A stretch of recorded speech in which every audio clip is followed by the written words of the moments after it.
People are cheering the assassination of a health insurance executive.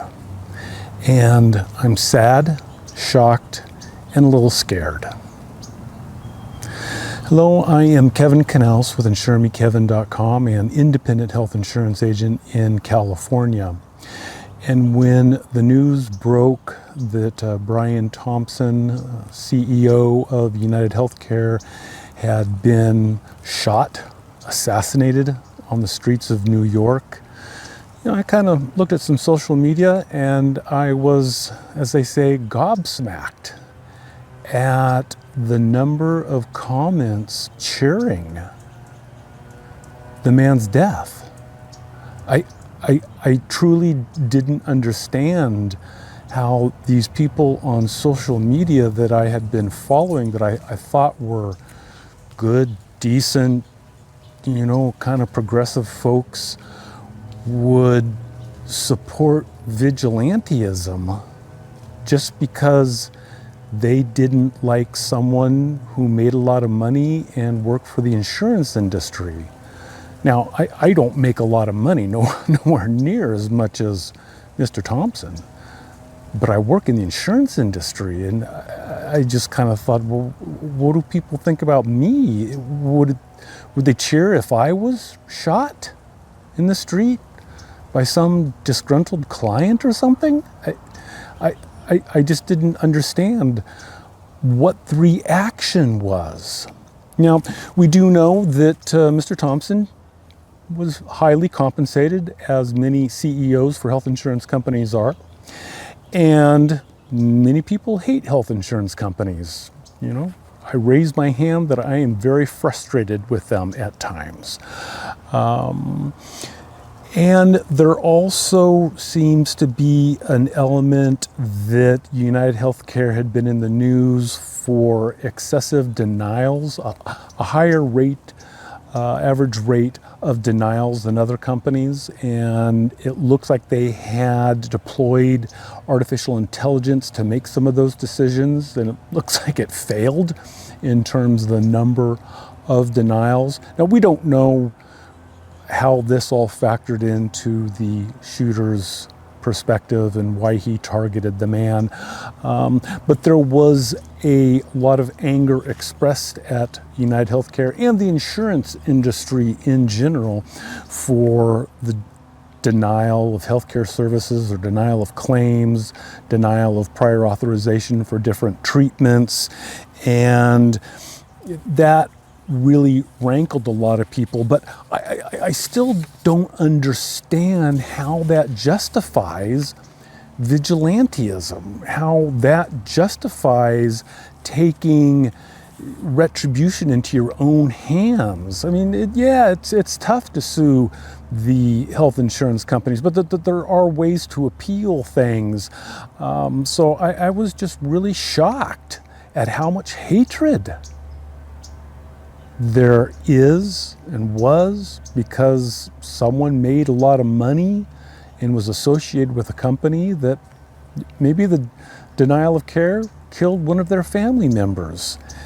And when it comes to the perception that health insurance has not supported a family member and caused their death, UnitedHealthcare isn't the only health plan out there. I can think of lots that I work with that have been accused of the same thing.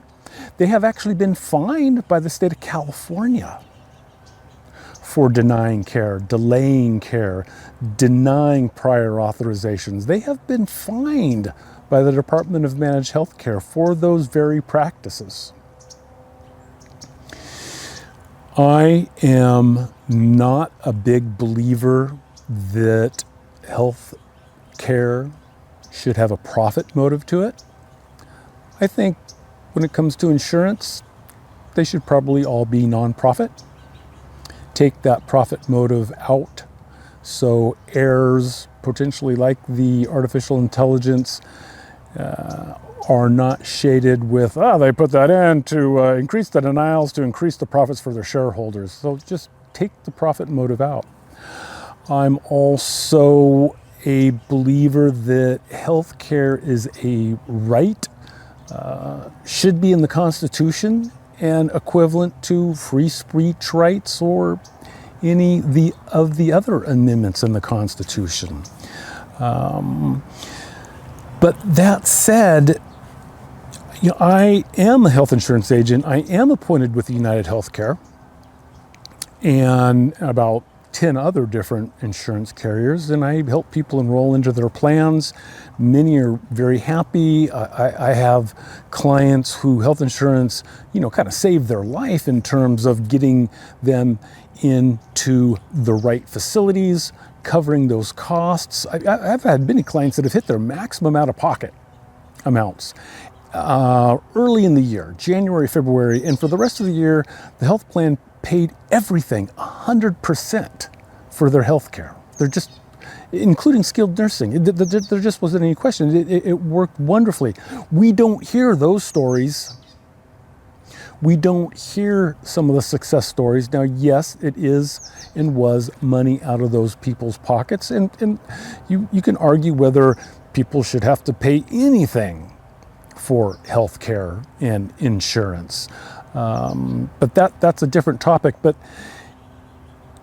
even as inefficient as some of the health plans are and the excessive amounts of money that they kind of generate, it still does not create the level of hatred that should drive someone to assassinate another person. Something else is going on there. And when people cheer that, they're cheering for anarchy in our communities and in our country. And we have enough problems. Yes, healthcare, health insurance needs reform. The Affordable Care Act went a long ways to putting in some reforms. We need more. I don't think we're going to see much reform in the next 4 years. But that's where we need to put our energy and effort. And killing health insurance executives is not going to further the cause of healthcare being recognized as a human right, and that there should be no profit motive with the delivery of healthcare services. So as an insurance agent, this whole thing has hit me a little hard when I see people that I kind of respected cheering on the assassination of a health insurance executive. So, I hope your day is going well. And if you have any comments or questions, you may leave those down below. Otherwise, for insuremekevin.com, I'm Kevin Knaus.